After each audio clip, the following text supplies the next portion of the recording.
Welcome back to Not Quite My Tempo with Chris. Today I'm going to do a retro review of Little Miss Sunshine. This movie turns 20 this year. There was a screening of this film put on by the Woodstock Film Festival last month in my area that I wasn't able to go to, but I'd never actually seen this movie until a few days ago. I figured while it was fresh in my mind and with the anniversary, it would be a good time to check it out and talk about it a little bit here.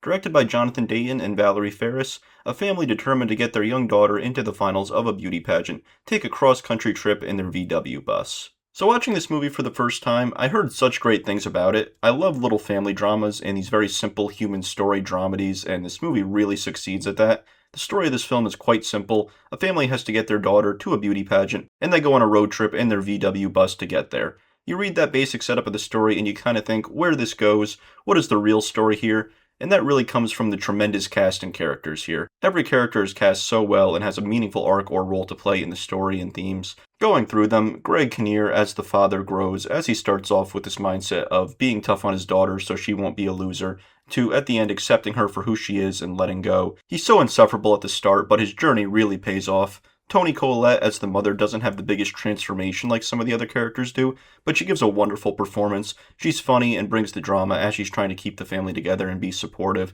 Steve Carell could be the best performance for me here. He plays a darker character that is going through so much sadness, but he's so wise and has a bit of dry and sarcastic humor as well. Carell brings the balance so well. He's sad and troubled, but the humor still has moments to shine, and he's so good at it. Paul Dano is another standout here. He does a great job with nonverbal acting for much of the movie as he's taken a vow of silence, as he's trying to become an Air Force pilot. His arc has such a wide range of emotions here. That scene when he breaks down when he finds out he's colorblind is haunting. Dano's breakdown there is heartbreaking, but then you get later on and he realizes how much his family means to him, the way he's there for his sister after declaring he hates everyone, including his family. He might be the most captivating character of the film. Such an incredible performance from Dano. Another character that adds a lot but doesn't necessarily have the biggest transformation is Alan Arkin as the grandfather. He's got some of the funniest moments of the film, just some of the crazy stuff he says in the bus. Arkin's performance and his blunt delivery is hilarious, but he also has a really sweet relationship with his granddaughter Olive, played wonderfully by Abigail Breslin. That performance at such a young age is so impressive. She ties the family together so well, and her relationship with her and her grandfather has some of the most heartwarming moments of the film.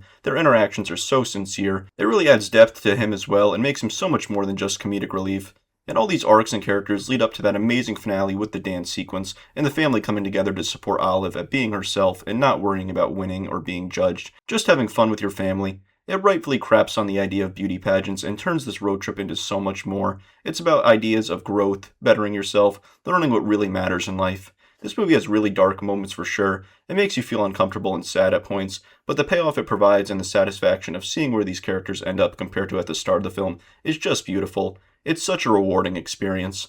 On top of having fantastic drama, it's also a very funny film, with stuff like Steve Carell's dry humor, Alan Arkin's crassness, and some more dark comedy stuff like the whole sequence of events with the grandfather's body getting so wild, and the repeated bit of the family having to push the bus to get it moving every time is both funny and a great visualization of the emotions of the film. Everything looks like it's going wrong, but they're getting through it together as a family and doing their best to make it work. It also makes for a great movie poster that depicts the film really well. I don't have any huge issues with this film. Maybe the whole Arizona thing where Bryan Cranston shows up lulls a little bit, but nothing major. I really love this film. It's dark, sad, but also heartwarming, authentic, funny, definitely a little wild. It has a phenomenal cast. Every performance lands and every character matters. There's growth and themes of family and bettering yourself as a person. The journey is messy for the characters, but there's so much fun and emotion in that. This is a simple film, but so wonderful. An incredible script that balances everything so well. I give Little Miss Sunshine a 90 out of 100. That's going to be it for me today on Not Quite My Tempo with Chris. I will be back very soon with some more movie talk, but until then, enjoy.